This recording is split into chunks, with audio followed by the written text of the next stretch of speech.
Right, so welcome everybody to our first fully online analysis seminar of this year. So we had a nice experience last week with our first in-person seminar after a while. Today it's my pleasure to welcome to the Cardiff analysis seminar Miguel Escobedo from University of Basque Country, who will be talking about kinetic equations for Compton scattering. So thank you very much for accepting the invitation, and over to you. Thank you very much. So thank you for the invitation, and it's a pleasure to give a talk here in Cardiff or in between. So I choose to speak about something I'm still working on, but some results have already popped up, and it's about a Boltzmann. Well, I didn't know very well what title. So it's a kinetic equation, a Boltzmann equation for the Compton scattering. So it's motivated by a quite precise physical experiment or physical phenomena, but it's also an example of a kind of extension or generalization or of Boltzmann equations for quantum particles, so that are different from classical, but moreover relativistic particles. And we will see that this will have some consequence on the equation. The equation will be completely classical. Okay, so it will be a classical approximation of the description of this phenomena. So the equation will be very simple, but some complications, some singularities appear due to this quantum relativistic aspect of the particle. So let me just before remind what are the typical results that one has been obtaining for a long time now on the classical Boltzmann equation, and to see what is the kind of result we would expect, or we would ask ourselves to know if it's also true for these particles. Okay. So I will only consider, I couldn't add in the title because it would have been too long, but I will only consider what is called homogeneous equations. So the equations do not depend on a space variable. These equations describe gases of particles. Okay, so you have a huge amount of particles colliding between them, blah, blah, blah, blah. And the homogeneous hypothesis means that the density of the gas is homogeneous in all the space. It does not depend on the point or the place of the space where you are. So it's the same everywhere. So the density of particles do not depend on the space variable x. So it only depends on time and on the velocity, the momentum of the particle.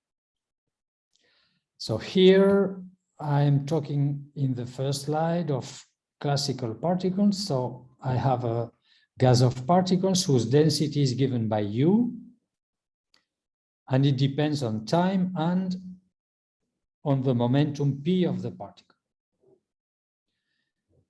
And these particles collide between them.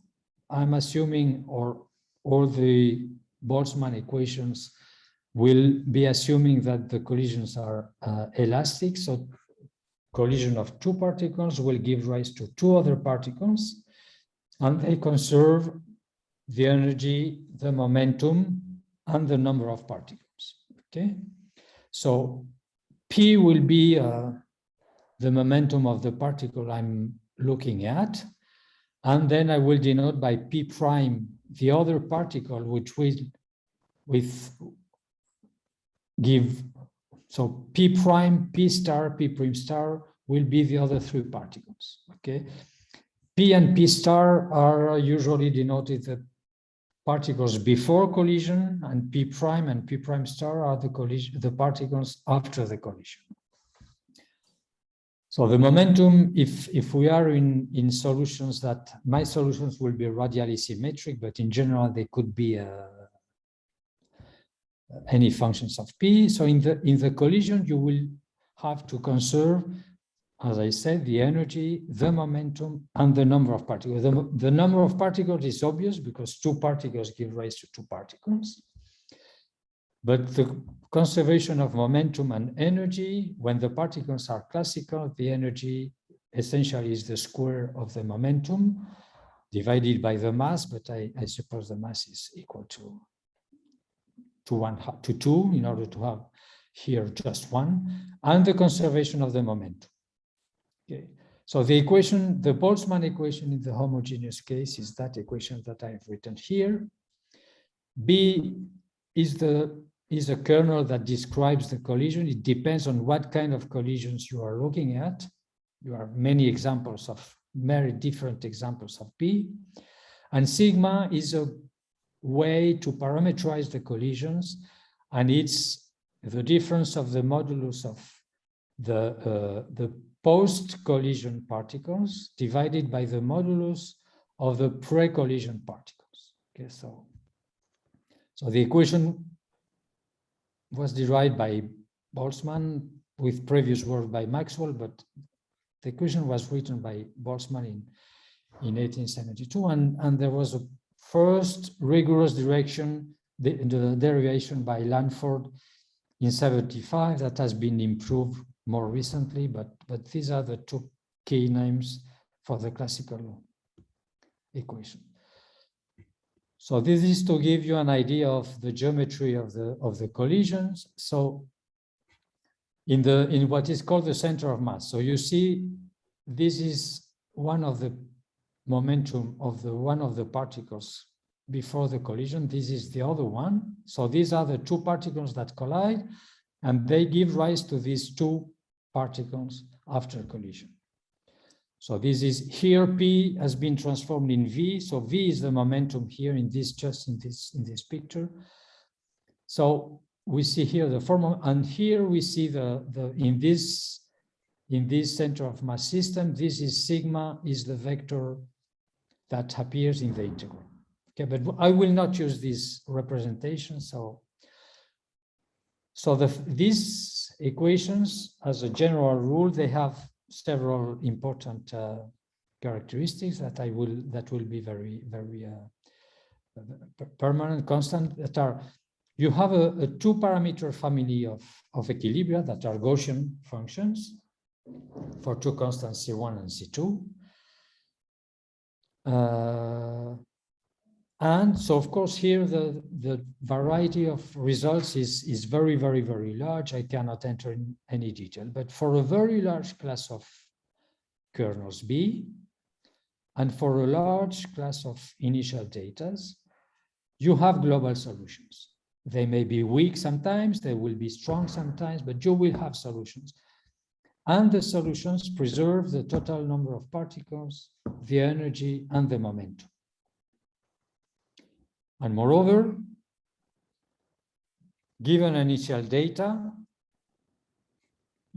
I called it U in, given initial data, which has a number of particles, an energy, and a momentum, you pick the equilibria with the same number of particles, same energy, same momentum, and you can prove that the solution of your equation converges in some suitable topology to this unique equilibria, which is determined by the three quantities of your initial data. Okay. So this is a very roughly speaking, the general results that you can expect for the classical Boltzmann equation. And you have several methods or several techniques to prove different types of results, but one of the most usual, the most powerful is you linearize the equation around one of these equilibria. So I call U E the equilibria. You linearize the equation in that way. So this small u should be a large U, the same one as this one. So you write the perturbation of your initial data in this particular form, okay, which is suitable for the calculations. Then the linearized equation looks like that, where nu is in general a non-negative function, k is operator in some L2 space. K is a compact operator in that space. Nu is as good bounds either from below or from above. Then in some L2 space, this operator, linear operator, has a spectral gap, and that gives you a rate of convergence to the equilibrium. Okay, so this is a very general technique that has been used for different kernels, for different initial data. But so one example is something, one of the first papers by Clément Moreau in 2006 in Archive for Rational Mechanics, where he obtains an estimate of the spectral gap and then an estimate of the rate of convergence. Okay, so that's the kind of things you can expect for the classical Boltzmann equation. So let's see what happens with the equation I want to consider. So the equation I want to consider is, once again, it's homogeneous equation. Once again, I'm describing a gas of particles. Small u now will be the density of these particles.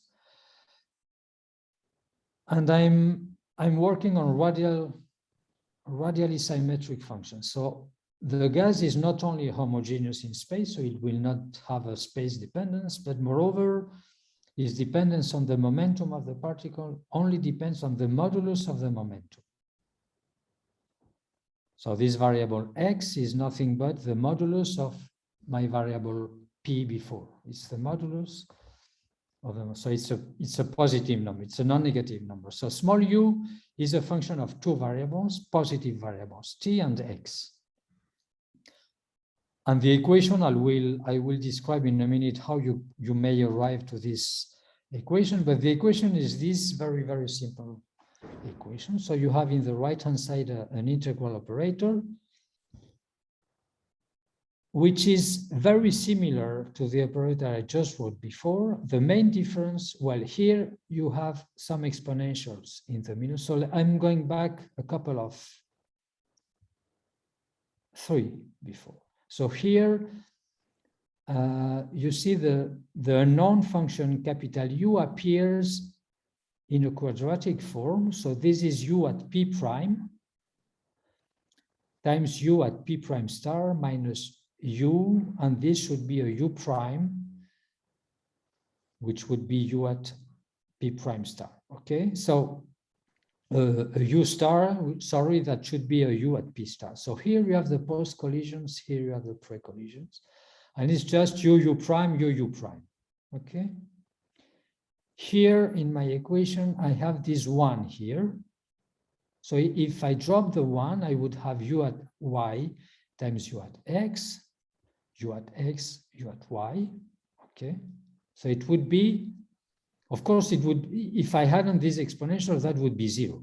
But that would be the same form, U, it would be quadratic, homogeneous quadratic. This is homogeneous plus non-homogeneous, quadratic, linear.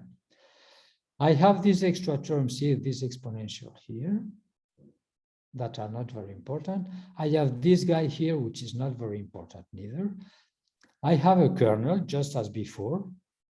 And I have this extra x squared here that will have an important role, okay? So the equation, in some sense, it is simpler because it's only two variables, positive. And in another way, it's slightly different. It's not clear how it is different, but we will see that it's quite important. Now, the equation was written before first written by a Russian physicist called Compton in 56. Well, actually, he wrote the equation much before, but for reasons that we do not want to know, they only were allowed to publish it in 56, 55, 56. Then the equation was recovered by Dreiser in 64, and then after that, it was deduced by many other people. And its first motivation is Compton scattering. I will describe in a minute what is that. And it's of great interest in many applications. In plasma physics, in cosmology, it's huge, but also in medical settings, so radiotherapy, imaging. And there is no really rigorous deduction of the equation. Okay, so it's one of these equations that everybody thinks it's true. But so what is this Compton scattering? It's the interaction between electrons, which are what people say, the interaction between light and matter. So matter is the electron in this case. It's the simplest element of matter, electrons. So you have a gas of electrons interacting with a gas of photons, which is light. Okay, and so in principle, you should take your electrons to be quantum relativistic particles, and photons also quantum relativistic particles. Well, historically, it's a very important equation because it's one of the equations at the very basis of the quantum theory, and it's one of the main fields of application is the cosmology, in particular the cosmic microwave background. I will not enter in more details, but it's really an important phenomena, and the equation in that sense it's a quite widespread equation. Now, how do you arrive to such a simple model? So the photons are, you must keep the photons, you cannot simplify them. So they are quantum relativistic. There are no way to avoid that. The electrons will be simplified. So they will be taken non-relativistic, and moreover, they will be taken at a classical equilibrium. So the photons have no mass, and the electrons have a mass. So when a collision of a photon and an electron takes place, physicists consider that the electron essentially doesn't change, and the photon is the particle which underlines the main change. The electron can be considered to be at equilibrium, or if you want, the mean time reaction for the electron is much faster than for the photon. So the electrons have reached the equilibrium much before you start seeing the equation. Okay, so they will be considered at equilibrium, non-relativistic, classical. So the distribution of electrons is considered to be given by this Gaussian function. Okay. The gas of photons will be considered to be spatially homogeneous and radially symmetric. Okay. The collisions between photon and electrons is taken the most simple possible, so the simplest possible, and it will depend on the angle between the two, the moment of the two particles, times a constant. So it will be something like that, where theta depends on the angle of the collision. Okay, but in particular, it does not depend directly of the momentum of the particles, of the intensity of the momentum. So that's another very strong simplification. But probably the most terrible simplification is the fact that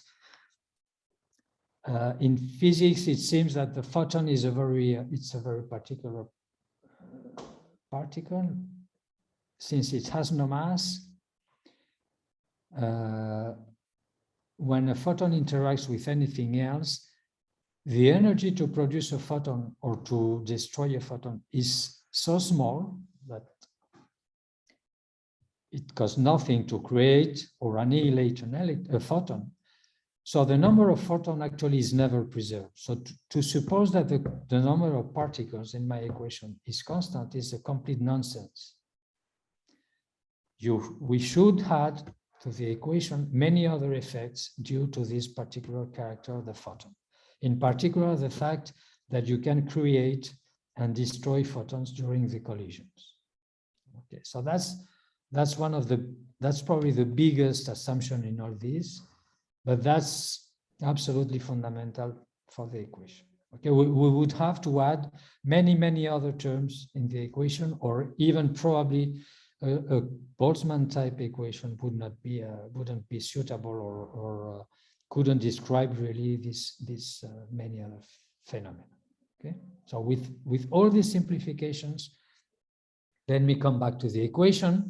And as I said at the beginning, the equation is mainly known because companies in 56 made an approximation, a differential approximation, assuming that the function u is regular, is derivable, and then making a kind of Taylor expansion of the u of ty, assuming that y is very close to x, because the kernel omega is very, very, very peaked along the diagonal x equal to y. Okay, so the main contribution in the integral would come from the values of y that are very, very close to x.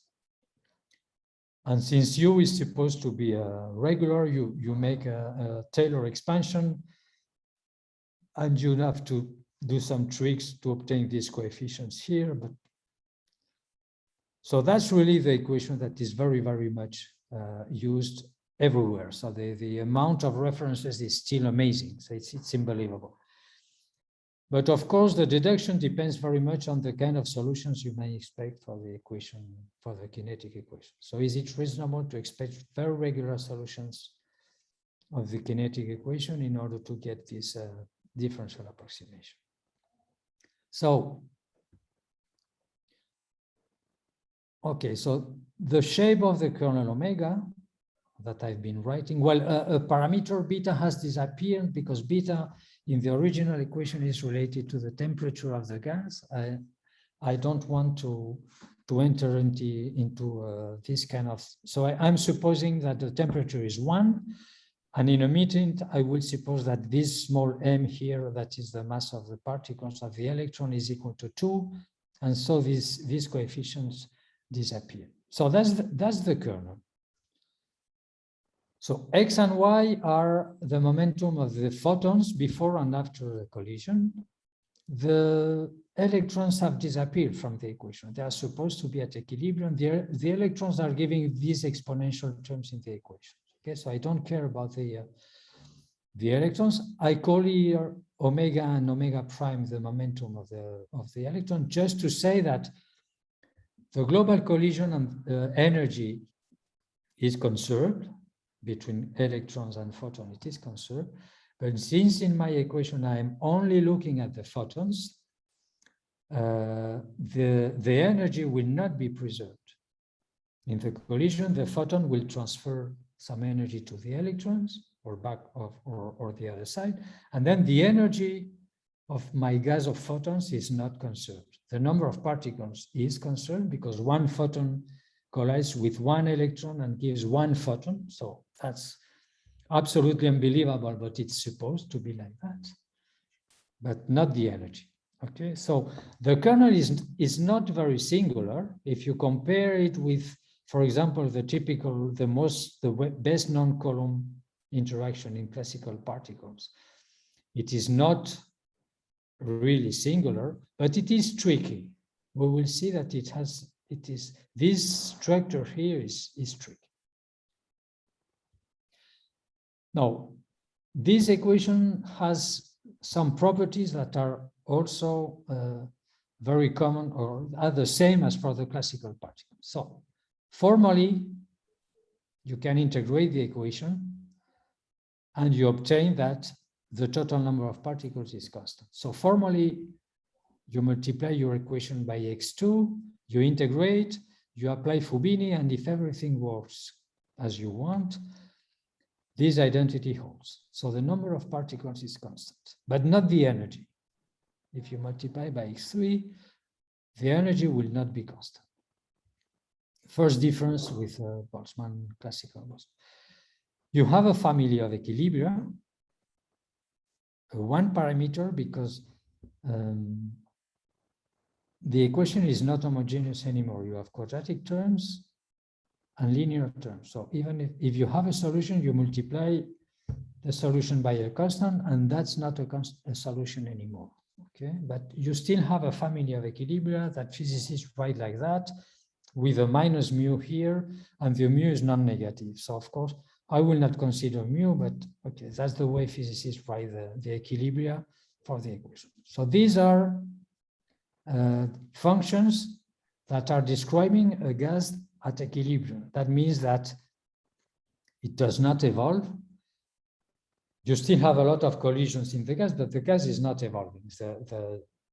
The distribution of the energy of the particles is constant, and it is given by this function. Okay. So what can we say with this family of equilibria? Since we have conservation of the number of particles, we could expect that you give me an initial data, I look at the number of particles in my initial data, and if the number of particles corresponds to the number of particles, so one of these equilibria, I could expect that my solution converges to one of these equilibria, and I would be, say, in a similar situation to the classical case. Now, what happens is that if you look at the equilibria, there is one maximal equilibria, which corresponds exactly to mu equal to 0. So all the equilibria are below this exponential of x minus 1. So if you take any moment of any equilibria, it will always be lower or smaller than the corresponding moment of this maximal equilibrium. So in your equilibria, you will never have more particles than this quantity here, the integral of x2 over exponential of x minus 1. So what happens if my equilibria initially, if my initial data has more particles than this guy? So there's no equilibrium, what happens? Now this situation is very similar to what happens when you are describing collisions between bosons, which are also quantum particles that may be relativistic, but it is not one boson colliding one electron, but it's two bosons colliding and giving rise to two bosons. The equation is different, is what is called Nordheim equation. So to make short, in that case, what happens in that case, and of course you have also this family of equilibria, which is, which is parameterized by a negative constant mu. So you have a maximal equilibria of that form for mu equals 0. But the equation admits other equilibria, which are, you take this maximal function and you add a Dirac mass at the origin. So these measures are equilibria for the Nordheim equation. So that's that's a very, very simple way to describe what is called the Bose-Einstein condensation. Okay, you start to pile up at the origin more and more and more particle to get a Dirac measure, and you can put as much mass as you want. M may be as large as you want. So below this maximal regular equilibria, you have your classical setting, and if you have more particles, then you put them in the Dirac measure. Now, what happens is that in our case, the Dirac measures cannot be equilibria of our equation because the kernel omega is too singular at the origin. It is not very singular, but it is too singular. So you cannot hope to apply this integral, collision integral with a Dirac measure. That's no way. So the Bose-Einstein distribution with the Dirac measure are not solutions of the kinetic equation. So what happens? What happens to a solution if I start from an initial data too large? Is there a solution? What happens to the solution, etc. So the simplest idea, the most classical way to look at that is, okay, let's linearize around this maximal equilibrium. Okay, so that is the main the main subject of the talk. I don't think I'll have time to say something about the nonlinear equation. So let's look at the linearized equation. So once again, it's suitable to write the linearized equation in that way. It's simply, although it's a more complicated way to write the perturbation, it simplifies a lot the calculation. So this kind of equilibria is strongly related with the hyperbolic sinus. Okay, so it's not very difficult. So actually, this complicated form is just to write the perturbation like that. Okay. Now you can, after some calculation, you obtain this. So this is still the nonlinear, the complete equation. I put in blue here the linearized problem with the operator QL, which is just as for the classical case. I have here a function minus gamma x times f plus an integral operator. The function gamma is completely explicit. Omega is known, is the kernel. This is hyperbolic sinus, is well known.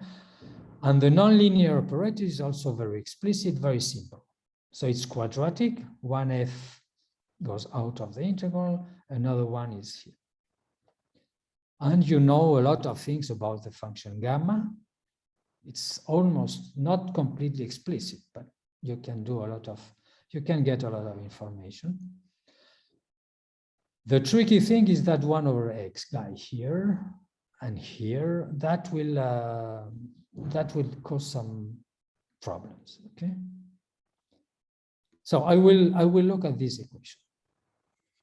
And my idea is, okay, to see if the Cauchy problem is well posed for what kind of initial data, and try to see if I can see what happens to the solution. Is there any kind of thing of instability, some kind of singularity? What happens? So this is this is a way to say things. So the suitable spaces to look at the solutions are spaces weighted L1 functions. Okay, so theta is a non-negative number in general, and I'm looking to the moments of the modulus of my function. So I'm measuring in L1 with the weight, just to discriminate what happens at the origin and what happens at infinity.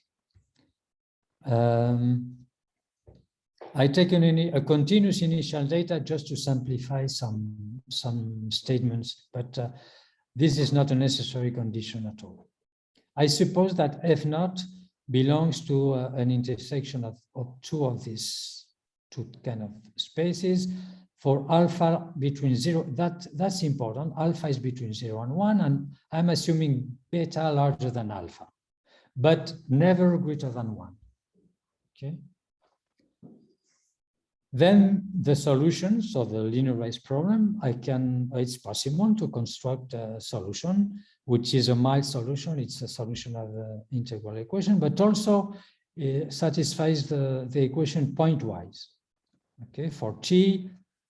So if you see, time is between 0 and beta minus alpha. So it's not a very long time existence. If the initial data is continuous, the solution will be continuous. And the solution, it belongs to L alpha. So it's the alpha moment is finite, and the moment alpha plus t is finite, but not the moment beta. So I don't know if the moment of order beta is finite, but I don't care too much. And moreover, I have some estimates for some constant that I called K1.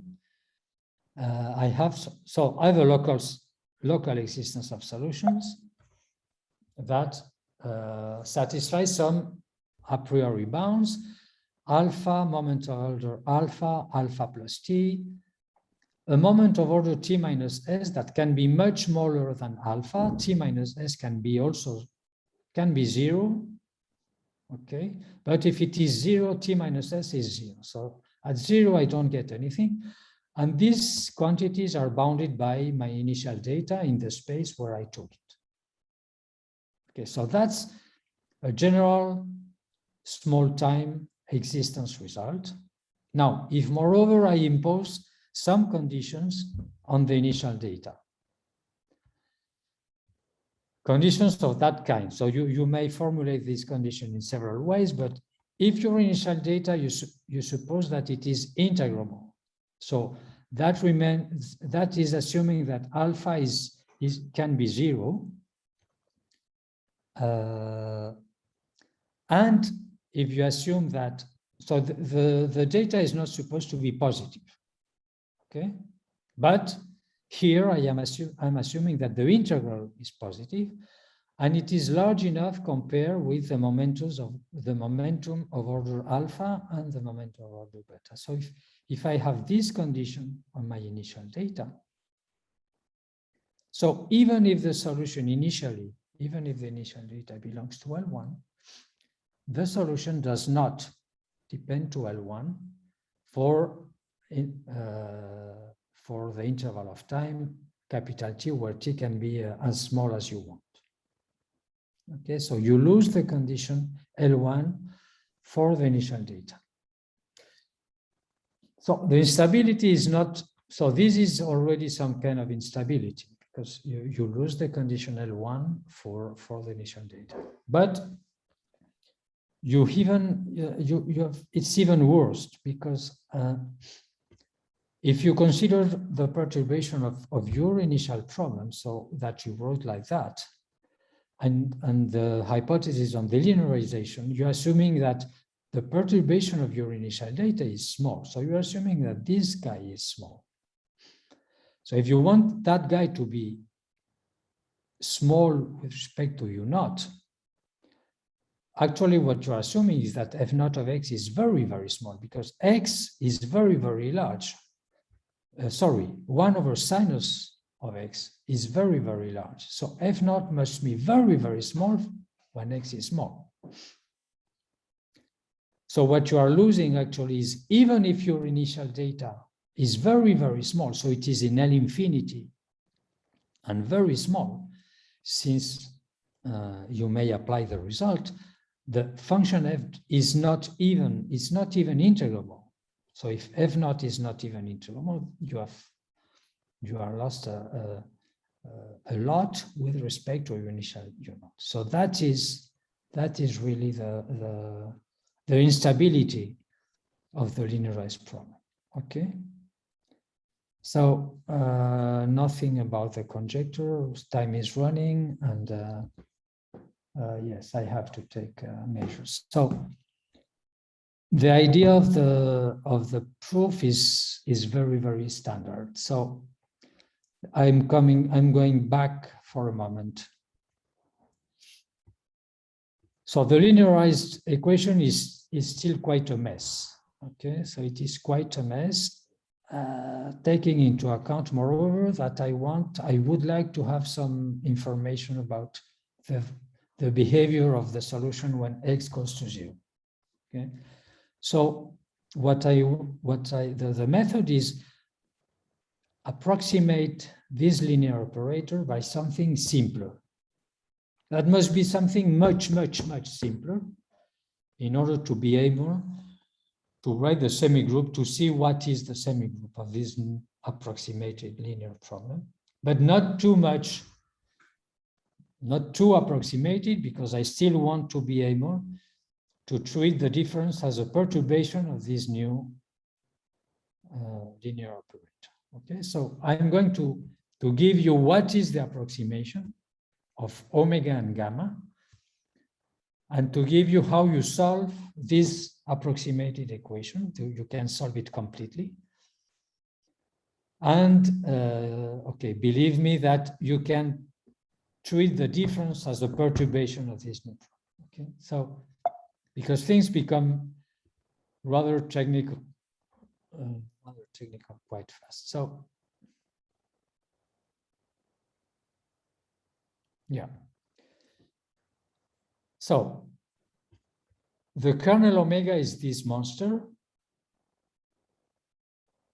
I will approximate it by this other function, h of r and y, which is, so R, think of R like X over Y, okay? So X and Y are my two functions appearing in the equation. I'm the left-hand side of the equation is written in X, and I'm integrating with respect to Y, okay?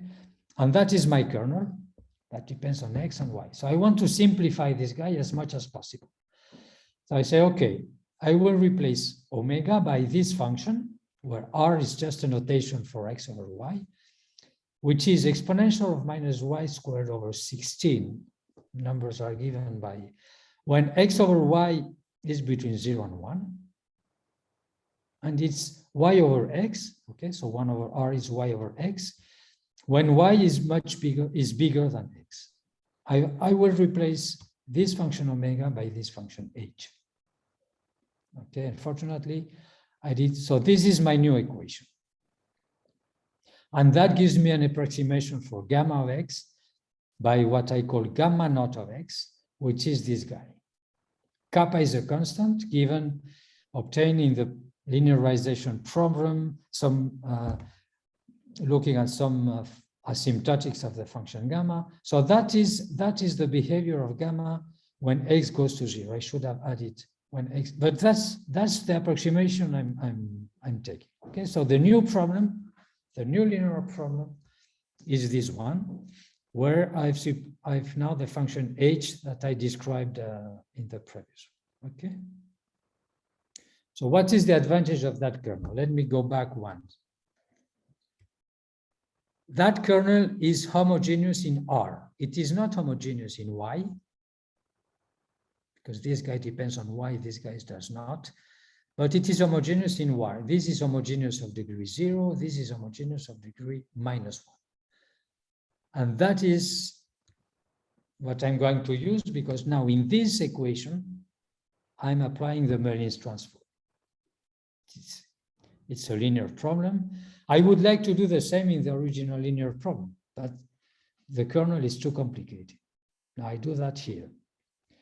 So when you apply the Merlin transform with that kernel that I've just written,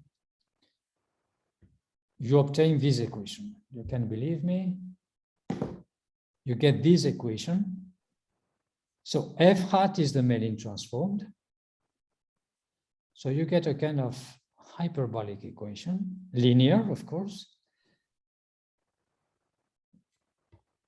So that's the time derivative. That's a derivative with respect to the Merlin variable S. And here you have a kind of forcing term, but you get a non-local term. A non-local term that depends on the values of the Merlin transform of F, not only on S, not only on the value of S, but on the values of S plus 2k for k from 0 to infinity. Okay, so you have a bunch of, okay, so it's unbelievable, but you can solve the equation. Well, at least it was unbelievable for me. You can solve the equation. You use a trick. Well, you use something that is called, I don't even remember the name, semi-triangular, semi-infinite Toplin matrix. So you use the very particular form of this. This is a matrix applied to the vector of the Merlin transforms of F at the values S plus 2k for k between 0 and infinity. So this is a very, very particular matrix. You only have values for k non-negative. And that allows you to solve the equation. And the solution of the equation is given by that. Here it is. Here it is. The solution of the equation is completely explicit, and it is given by that. Okay, so S, so you are still in the S variable, you are still in the Merlin transform side. I've supposed that the initial data is a Dirac measure at Y. I'm looking for the fundamental solution of my linear problem. So the delta function is at Y. So that's the parameter Y that is here. And I have my parameter T. So now I've solved completely the Merlin transform of my problem. I have to take the Merlin back, the inverse Merlin. So I have a first difficulty because I want, since it's a physical density, I want a non-negative solution. So I want an inverse Merlin that is non-negative. So that's not simple. But in a particular range of times t, for t between 0 and 1, I can be sure that I have an inverse Merlin transform that is positive. Just because I can expand, you know, if I want to calculate the Merlin transform inverse, I want to expand this guy as a power law of the functions s plus t minus 1. So I want to write the series. So here is the series. I want to write this function g naught as a power of this. But the series has to be convergent. Okay. And in order to be convergent, I need t to be between 0 and 1 in order for that guy to be smaller than 1. So if I use that, I can expand the function g naught and I can obtain explicitly the inverse Merlin transform of my function. And you can do it. It's a mess, of course, but you can do it. And you can obtain that. So I think that will be almost my last. So that's the inverse Merlin transform. So what does it tell me? At t positive, I still have a Dirac measure at x equal to y. So at t equals 0, I had a Dirac measure at y. If I take t equal to 0, y to the t is 1, this exponential goes to 0, I get Dirac at y. The equation does not regularize the Dirac measure instantaneously. The Dirac measure decreases, the amplitude decreases, but it is always positive. And I have a regular part. G is a function, and it has this particular structure, okay? X over y times t. And it has two different parts that I will not enter in too much detail, but let me just point the following. So capital X is small x over small y. Okay, so you have two parts depending on x bigger than 1 or x smaller than 1. H is the Heaviside function. So if I want to know what happens when x is small, I want to go where capital X is small.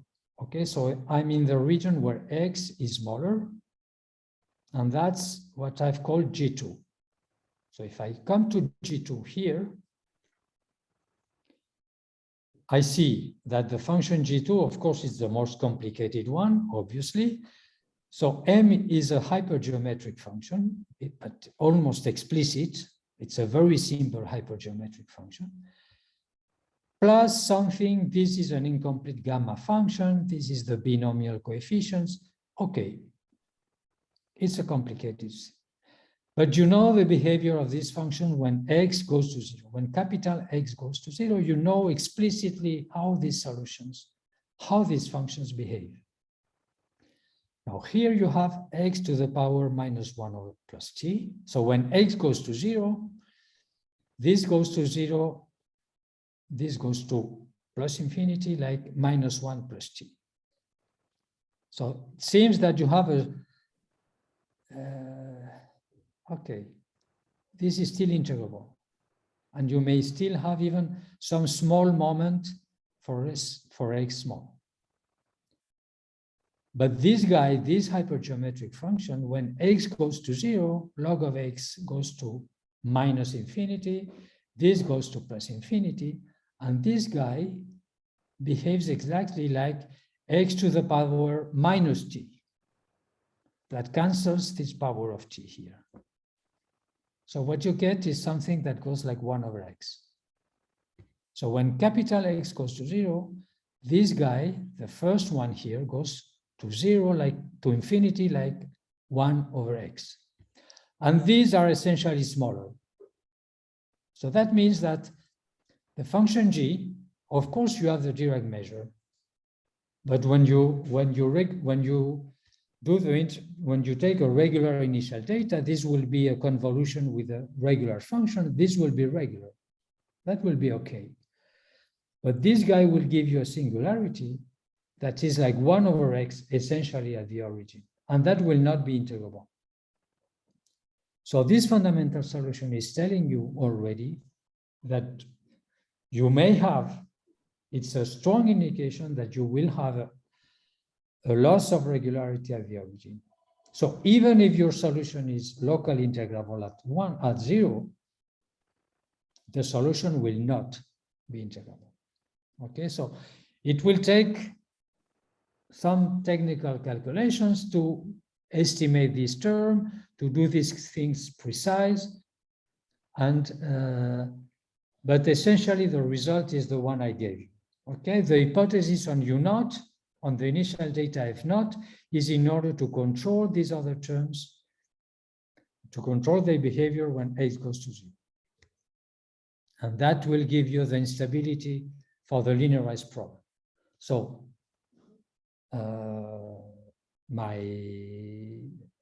conjecture, my impression is that this will make the nonlinear equation unstable for the same reason. So I will not be able to get integrable initial data, even if my initial integrable solutions, even if my initial data is in L1. And so I cannot expect to have solutions for the nonlinear problem that are, say, reasonable in any physical sense if my initial data is a perturbation, some kind of perturbation, small, but with one of these properties that the mass is suitably distributed in order to have this kind of singularity. So the components, the kinetic equation around the maximal equilibria is very badly behaved. So that's something that can be seen at the linear level, and I believe that it will be possible to see it at the nonlinear level. So I will stop here because it would become too technical and too long. So thank you very much for your attention. Very much.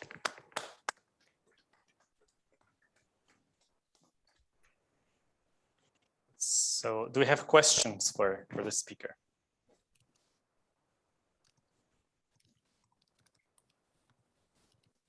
Yeah, I'll ask a question. You said that one of the problems in your model is that you have a constant number of photons. Yeah. Is there? Could you? And you said that that's dropping that assumption would make things much more difficult. Are there sort of in between things that you could do? For instance, could you have particles appearing like at infinity and joining the system, something like that?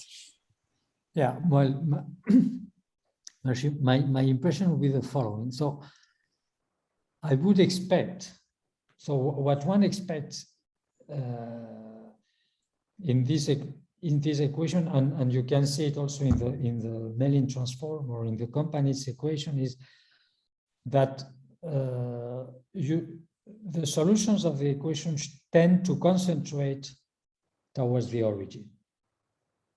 Okay, so the general, and that's also what the physics predicts, that the photon is losing energy to the electron. So what you expect is that your photons in the Compton scattering loses energy, and you get more and more particles around x equal to 0.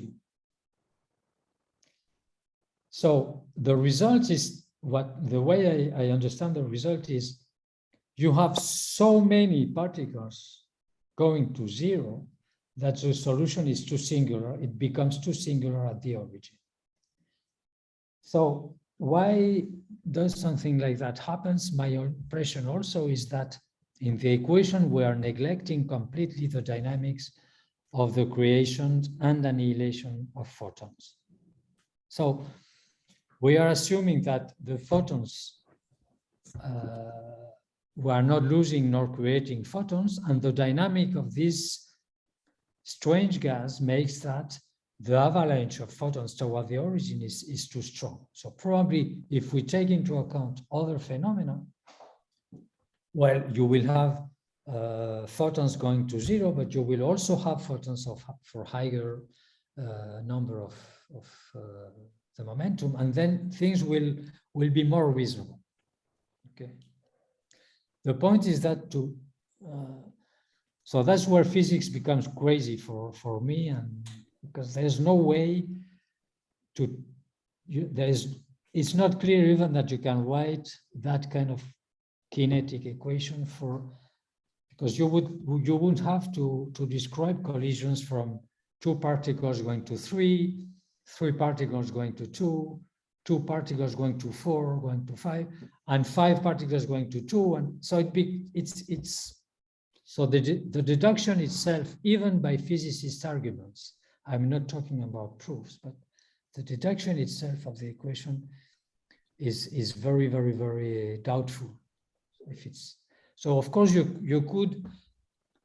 may add by hand some of these effects. Some people add some kind of some absorption term, for what they call Bremsstrahlung. So you may add a term that forces your equation to converge to the equilibria, but these are rather ad hoc terms that are not very very interesting. The game here is to say, okay, let me consider this equation. It is super simplified. What happens with it? And if you start from that's something I forgot to say. If you start from an initial data that is below one of these equilibria, then everything goes very well. You get global solutions, global estimates, and you converge to one of the equilibria, because since you are below, there is one equilibria, and then you converge. Everything is very good. And in particular, probably it is not proved, but probably the Compton's equation makes sense. You can prove, or it could be proved, that you converge to the solution of one of these Compton's equilibria. Okay, but as soon as you are around these maximal equilibria, where with this 1 over exponential of x minus 1, around that equilibria, the solution, the equation starts to have problems. At least what's the physical significance of this threshold, of this maximal equilibrium, if you write down all the constants? I don't know. You know, I'm not. I don't know. The effect. You know, this distribution has. It's already a singular distribution. You have a finite number of particles, of course, but the function is singular, and you have to be careful to give sense to the equation, even to give sense to the equation, because the kernel is nice, but not so nice. So, for example, I don't know how to give sense in general to the collision integral for that equilibrium. See, it is a tricky. So let me remind just the equation. So if I put here the equilibria with the kernel, and I try to see if the integrals converge absolutely, so I don't take into account the cancellations here.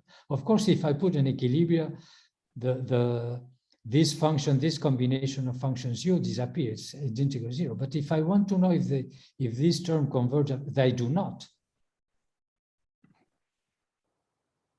And if mu is strictly negative, if I have one of these, in that case, it converges. So the equation for the function 1 over exponential x minus 1, if it makes any sense, it will do, the integral will converge, but not absolutely. So it's a very delicate object. So when you perturb that object around the solution, you know, it's when you have a series which is convergent but not absolutely convergent, it's a mess. So you cannot do nothing inside. So that's of course that's just a mathematical interpretation, but so my impression is that the physical meaning of, so the equation is not very good to describe the physical scattering of photons and electrons in that range of parameters. So if you are around this singular equilibria, your equation is no good. That's so people have done numerics with that equilibrium, and of course they see what they want to see. But of course, if you do numerics, you will, in order for your cone to work, you will have to approximate and then to regularize, and then as soon as you regularize the kernel, omega, everything works well. Your function 1 over exponential of x minus 1 is a good solution, and blah, blah, blah, and then you will see whatever you want. Unless you are very, very, very careful and you keep things under control, but that's not what because actually I've just seen one Russian guy doing numerics on this equation. So physicists have not, they have deduced the equation, they have deduced companions, but they have not looked at the kinetic equation. I suspect because very probably they already knew these kind of things and they didn't want to, so. More questions for the speaker?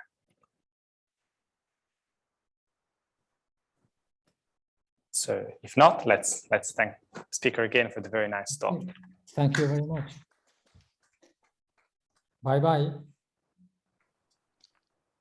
So I'll get a coffee on my own. So I'll have a, thank you again for your invitation. Thanks for coming and thanks for the talk. Bye. Thanks. Bye-bye.